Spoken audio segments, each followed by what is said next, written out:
রাজধানীর ব্যস্ত এলাকা মগবাজার। সময়টা বিকেল ৫টা ২২ মিনিট।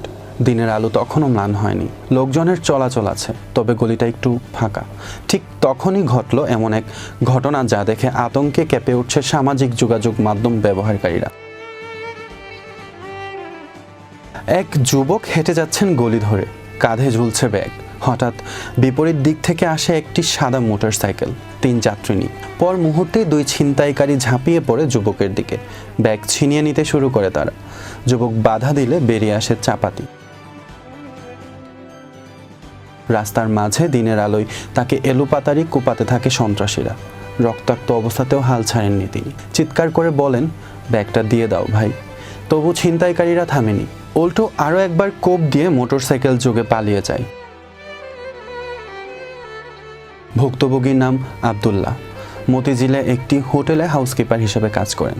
ঘটনার সময় তার সাথে ছিল 10,000 টাকার মোবাইল এবং কিছু নগদ টাকা।